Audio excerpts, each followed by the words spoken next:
ನನ್ನ ಪ್ರೀತಿಯ ನಮಸ್ಕಾರಗಳು. ಮತ್ತೊಮ್ಮೆ ನಾನು ನಿಮಗೆ ಈ ಭಾಷಾಂತರ PSI ಟ್ರಾನ್ಸ್ಲೇಷನ್ ಬಗ್ಗೆ ಕಳೆದ ಸಂಚಿಕೆ ಒಳಗೆ ಏನು ಹೇಳ್ಕೊತ ಬಂದೇವಲ್ಲ, ಏನು ಮಾಡಬೇಕು ಅನ್ನೋದನ್ನು ಇವತ್ತಿನ ಸಂಚಿಕೆ ಒಳಗೂ ಕೂಡ ನಾವು ಸ್ವಲ್ಪ ಅದ್ರ ಬಗ್ಗೆನೇ ಚರ್ಚೆ ಮಾಡೋಣ ಅಂತ ಅನಿಸ್ತದೆ ನನಗೆ. ಯಾಕಂದ್ರೆ ಏನು ಮಾಡಬಾರ್ದು ಅಂತಂದು ಗೊತ್ತಾಯ್ತು, ಏನು ಮಾಡಬೇಕು ಅನ್ನೋದು ಕೂಡ ಮತ್ತೆ ನಮ್ಗೆ ಗೊತ್ತಾಗಲೇಬೇಕಲ್ಲ.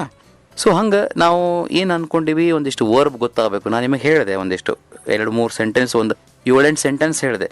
ಈಗ ಇಲಾಖೆಯು ಪರೀಕ್ಷೆ ನಡೆಸುತ್ತದೆ, ನಡೆಸ್ತಾ ಇದೆ, ನಡೆಸಿದೆ, ನಡೆಸಬೇಕು, ನಡೆಸಬಹುದು ಅಂತ ಹೇಳಿದ್ನಲ್ಲ.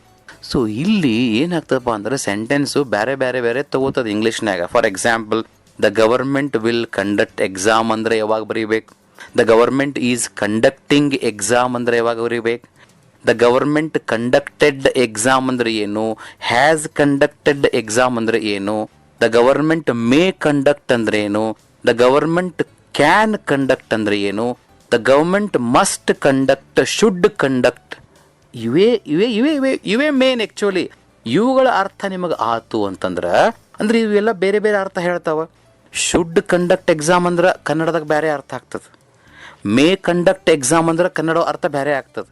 ಸೊ ಕನ್ನಡದಾಗ ಹಂಗೆ ಬಂದಿತ್ತು ಅಂದ್ರೆ ಇದನ್ನ ಇಂಗ್ಲೀಷ್ನಾಗ ಹಿಂಗೆ ಬರೀಬೇಕು, ಇಂಗ್ಲೀಷ್ನಾಗ ಹಿಂಗೆ ಬಂದಿತ್ತು ಅಂದ್ರೆ ಕನ್ನಡ ಹಂಗೆ ಬರೀಬೇಕು. ಅದಕ್ಕೆ ನನ್ನ ಪ್ರಕಾರ, my dear friends, all aspirants of this examination, ನಿಮಗೊಂದು ರಿಕ್ವೆಸ್ಟ್ ಏನಪ್ಪ ಅಂದ್ರೆ ಈ ವರ್ಡ್ಸ್ ಬಗ್ಗೆ ಅಭ್ಯಾಸ ಮಾಡ್ರಿ, ಕ್ರಿಯಾಪದಗಳ ಅರ್ಥ ಮಾಡ್ಕೊಳ್ರಿ, ವಾಕ್ಯ ರಚನೆಗಳನ್ನು ಮಾಡಲಿಕ್ಕೆ ತಯಾರಿ ಮಾಡ್ರಿ.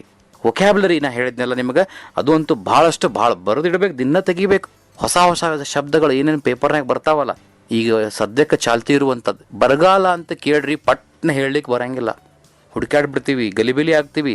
ಡ್ರಾಟ್ ಅಂದ್ರೆ ಏನು, ಫ್ಲಡ್ ಅಂದ್ರೆ ಏನು, ಡಿಫ್ರೆನ್ಸ್ ಗೊತ್ತಾಗಬೇಕು. ನಮ್ಮನ್ನೇ ಹುಡುಗರು ಕೇಳಿದೆ, ಏನು ಪ್ರವಾಹ ಪರಿಹಾರ ನಿಧಿ ಅನ್ಲಿಕ್ಕೆ ಏನಂತಾರ? ನಿಧಿ ಅಂದ್ರೆ ಫಂಡ್ ಅಂತ ಹೇಳಿದ್ರು. ಫ್ಲಡ್ ರಿಲೀಫ್ ಫಂಡ್ ಅಂತ ಬರಬೇಕು, ಡ್ರಾಟ್ ರಿಲೀಫ್ ಫಂಡ್ ಅಂತ ಬರಬೇಕು. ಸೊ ಇವು ಎಲ್ಲ ಶಬ್ದಗಳ ಸಂಗ್ರಹ ಆಗಬೇಕು ಅಂತಂದ್ರೆ ನಾವು ಓದೋದನ್ನೇ ಬೆಳೆಸ್ಕೋಬೇಕು. ಆ್ಯಂಡ್ ಇದರ ಜೊತೆಗೆ ಮತ್ತೊಂದೇನಪ್ಪ ಅಂದರೆ ಇಂಪಾರ್ಟೆಂಟ್, ಸಿನಾನಿಮ್ಸ್. ಕನ್ನಡದಲ್ಲಿ ನಾವು ಅದಕ್ಕೆ ಭಾಳ ಚಂದ ಶಬ್ದದ ಸಮಾನಾರ್ಥಕ ಪದ ಅಂತ ಹೇಳ್ತೀವಿ. ಈಗ ಹೆಂಗೆ ಸಂತೋಷ, ಆನಂದ, ಖುಷಿ, ಹಂಗೆ ಇಂಗ್ಲೀಷ್ನಾಗ ಹ್ಯಾಪಿನೆಸ್, ಜಾಯ್, ಪ್ಲೆಜರ್, ಹಿಂಗೆ ಸಾಕಷ್ಟು ಸಿನಾನಿಮ್ಸ್ ಅದಾವೆ ನಮಗೆ ಇಂಗ್ಲೀಷ್ ಒಳಗೆ.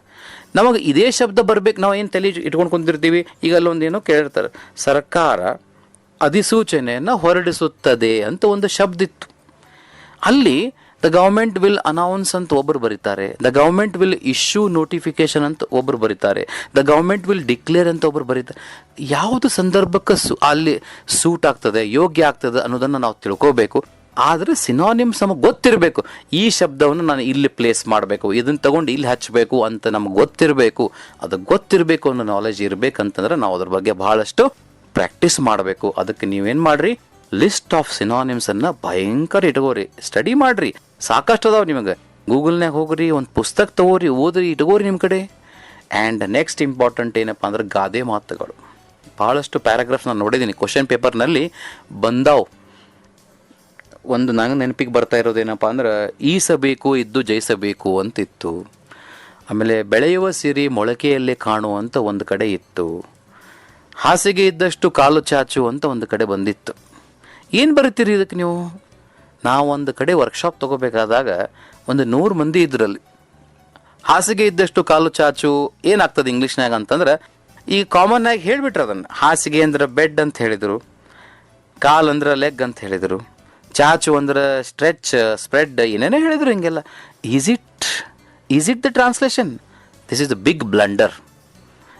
ಇದೇ ವರ್ಲ್ಡ್ ಟು ವರ್ಲ್ಡ್ ಮಾಡಬಾರ್ದು ಅಂತ ಅನ್ನೋದು ಅರ್ಥ ಮಾಡ್ಕೋಬೇಕಲ್ಲ. ಹಾಸಿಗೆ ಇದ್ದಷ್ಟು ಕಾಲು ಚಾಚು ಅಂದ್ರೆ ನಮ್ಮ ಕಡೆ ಎಷ್ಟು ಆಕೈತೆ ಅಷ್ಟು ಮಾಡಬೇಕು, ಹೆಚ್ಚಿಗೆ ಮಾಡಬಾರ್ದು ಅನ್ನೋದು ಇಂಗ್ಲೀಷ್ನಾಗ. ಇವೆಲ್ಲ ಓದಿದಾಗ ಗೊತ್ತಾಗೈತೆ. ನನಗೂ ಹಂಗೆ ಗೊತ್ತಾಗಿಲ್ಲ, ನಾನು ಓದೇನಿ, ರಿಸರ್ಚ್ ಮಾಡೇನಿ, ತಿಳ್ಕೊಳ್ಳೋಕೆ ಪ್ರಯತ್ನ ಮಾಡೇನಿ. I have fallen in love with learning. Cut your coat according to your cloth ಅಂತ ಹೇಳ್ತಾರೆ. ಚಂದ ಐತೆ ನೋಡ್ರಿ ಅದು. Cut your coat according to your cloth. ಇದೇ ಇಂಗ್ಲೀಷ್ನಾಗ ಬಂತಂದ್ರೆ ಕನ್ನಡನಾಗ ನೀವು ಹಾಸಿಗೆ ಇದ್ದಷ್ಟು ಕಾಲು ಚಾಚು ಅಂತ ಬರೀತೀರಿ. ಬಿತ್ತಿದಂತೆ ಬೆಳೆ ಅಂತ ಬರ್ತೈತಿ. ಹಿಂದಿ ಒಳಗೆ ಅದಕ್ಕೆ ಜೈಸಿ ಕರ್ನಿ ವೈಸಿ ಭರ್ನಿ ಅಂತ ಹೇಳ್ತಾರೆ. ಸೊ ಬಿತ್ತಿದಂತೆ ಬೆಳೆ ಅಂದ್ರೆ ಏನು ಮಾಡ್ತೀರಿ ನೀವು? ಬೆಳೆ ಅಂದ್ರೆ ಕ್ರಾಪ್ ಅಂತ ಅಂದ್ಬಿಡ್ತಾರೆ. ಎಕ್ದಮ್ ಆಗಿ ಬರೋದ ಶಬ್ದ ಕ್ರಾಪ್ ಅಂದ್ಬಿಡ್ತಾರೆ.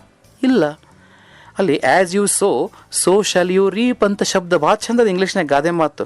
ನಾನಂತೂ ಈ ಬೆಳೆಯುವ ಸಿರಿ ಮೊಳಕೆಯಲ್ಲೇ ಕಾಣುವ ಅನ್ನೋದನ್ನು ಭಾಳ ಹುಡುಕಾಡಿದೆ. ಆ್ಯಕ್ಚುಲಿ ಭಾಳ ಮಂದಿ ಕೇಳಿ ಸಿಗಲಿ, ಗೂಗಲ್ನಾಗೂ ಸಿಗಲಿಲ್ಲ. ಆಮೇಲೆ ಒಂದು ಯಾವುದೋ ಪುಸ್ತಕವನ್ನು ಓದ್ತಾ ಇದ್ದೆ, ಅವಾಗ ಕ್ಯಾಚ್ ದೆಮ್ ಯಂಗ್ ಅಂತ ಒಂದು ಶಬ್ದ ಸಿಕ್ತು. ಕ್ಯಾಚ್ ದೆಮ್ ಯಂಗ್ ಅಂದರೆ ಏನು ಅರ್ಥ? ಬೆಳೆಯುವ ಸಿರಿ ಮೊಳಕೆಯಲ್ಲಿ ಕಾಣು. ಇವು ಯಾಕೆ ಬೇಕು ನಮಗಂತಂದ್ರೆ ಇವೆಲ್ಲ ಬಂದಿರ್ತವೆ. ಇವುಗಳನ್ನ ನೀವು ಬೆಳೆಯುವ ಸಿರಿ, ಮೊಳಕೆಯಲ್ಲಿ ಕಾಣು, ನಿಮ್ಮ ಮೊಳಕೆ ಅನ್ನೋ ಶಬ್ದ ಎಲ್ಲಿ ಗೊತ್ತಾಕೈತೆ ಹೇಳ್ರಿ ಎಕ್ಸಾಮ್ ಹಾಲ್ನಾಗ. ಬೆಳೆಯುವ ಸಿರಿಗೆ ಏನು ಶಬ್ದ ಬರಿತೀರಿ ನೀವು? So what I request you is try to understand the meaning of that particular sentence. ಆ ವಾಕ್ಯದ ಅರ್ಥವನ್ನು ಮಾಡ್ಕೊಳ್ಳಿ. ಹಾಸಿಗೆ ಇದ್ದಷ್ಟು ಕಾಲು ಚಾಚ ಅಂದ್ರೆ ಏನು ಅರ್ಥ ಮಾಡ್ಕೋರಿ ಮೊದಲದ ಅರ್ಥ. ನೀವು ಅದನ್ನು ಬಡ ತೊಗೊಂಡು ಏನು ಮಾಡ್ತೀರಿ, ಅದಕ್ಕೆ ಕನೆಕ್ಟ್ ಮಾಡಬೇಡ್ರಿ English words. Bed, leg, stretch ಅಂತ ಮಾಡೋದಲ್ಲ, ಅರ್ಥ ಮಾಡ್ಕೊಂಡು ಏನು ಹೇಳ್ತಿರಲ್ಲ. So that is why studying proverbs is very very important as far as translation, ಭಾಷಾಂತರಕ್ಕೆ ಸಂಬಂಧಪಟ್ಟಂತೆ ಇದನ್ನು ನೀವು ಮಾಡಲೇಬೇಕು. ನೆಕ್ಸ್ಟ್ ಏನಪ್ಪ, ಮಿನಿಮಮ್ 2-3 ತಾಸು ಅಭ್ಯಾಸ ಇದಕ್ಕೆ ಮಾಡಲೇಬೇಕು. ನಾ ಬ್ಯುಸಿ ಇದ್ದೀನಿ, ನಾನು ಅದನ್ನು ಓದ್ತೀನಿ. ನೀವು ಯಾವ ಬೇರೆ ಸಬ್ಜೆಕ್ಟ್ ಹೆಂಗೆ ಟೈಮ್ ಕೊಡ್ತೀರಿ, ಇಂಟ್ರೆಸ್ಟ್ ಕೊಟ್ಟು ಓದ್ತಿರಲ್ಲ, ಹಂಗೆ ಭಾಷಾಂತರಕ್ಕೂ ಟೈಮ್ ಕೊಡ್ರಿ. ನಾವೇನು ಮಾಡ್ತೀವಿ, ಯಾವುದು ವೀಕ್ ಇರ್ತದಲ್ಲ ಅದನ್ನು ಸರಿಸಿಬಿಡ್ತೀವಿ ಆ ಕಡೆ. ನನಗೆ ಮ್ಯಾಥಮೆಟಿಕ್ಸ್ ಸಮಸ್ಯೆ ಐತಪ್ಪ ಅಂದ್ರೆ ಅದನ್ನು ಅಲಕ್ಷ್ಯ ಮಾಡಿಬಿಡೋದು. If you practice sums you will be good at mathematics. If you are not good at translation, please work hard, invest time. ನಾನು ಅನ್ನಂಗಿಲ್ಲ ಸ್ಪೆಂಡ್ ಟೈಮ್ ಅನ್ನಂಗಿಲ್ಲ, ನಾನು ಟೈಮನ್ನು ಖರ್ಚು ಮಾಡೋದಲ್ಲ. ಟೈಮನ್ನು ನೀವು ಇನ್ವೆಸ್ಟ್ ಮಾಡಿದ್ರೆ ನಿಮಗಲ್ಲಿ ಡಿವಿಡೆಂಡ್ ಬಂದೇ ಬರ್ತೈತಿ, ಪ್ರಾಫಿಟ್ ಸಿಗ್ತೈತಿ. But most of us are not investing time in learning. Unlearn ಅಂತ ಒಂದು ಶಬ್ದ ಅದ, ಮುಂದಿನ ಸಂಚಿಕೆಯೊಳಗೆ ಮಾತಾಡೋದ್ರ ಬಗ್ಗೆ, ಭಾಳ ಬ್ಯೂಟಿಫುಲ್ ಶಬ್ದ ಅದ. ಸೊ ಅದಕ್ಕೆ ಪ್ಯಾರಾಗ್ರಾಫನ್ನು ಚೆನ್ನಾಗಿ ಓದಿ ಅದನ್ನು ಅರ್ಥ ಬರುವಂಗೆ ಡೆಪಿಕ್ಟ್ ಮಾಡೋದು, ಪ್ರೆಸೆಂಟ್ ಮಾಡೋದೇ ಟ್ರಾನ್ಸ್ಲೇಷನ್, ವರ್ಡ್ ಟು ವರ್ಡ್ ಮಾಡೋದು ಅಲ್ಲ. ಸೊ ಇದರ ಬಗ್ಗೆ ಸಾಕಷ್ಟು ಮಾತಾಡಿದ್ದೀವಿ ಮೈ ಡಿಯರ್ ಫ್ರೆಂಡ್ಸ್. ಅದಕ್ಕೆ ಏನೇನು ಹೇಳಿನಲ್ಲ ಅವನ್ನ ಮತ್ತೊಮ್ಮೆ ಕೇಳ್ರಿ, ಅದ್ರ ಪ್ರಕಾರ ಅಭ್ಯಾಸ ಮಾಡಿರಿ, and definitely you will achieve your goal and you will definitely clear in your examination. I wish you all the best. ಮತ್ತೆ ಮುಂದಿನ ಸಂಚಿಕೆಗಳು ಸಿಗ್ತೀನಿ. ನಮಸ್ಕಾರ.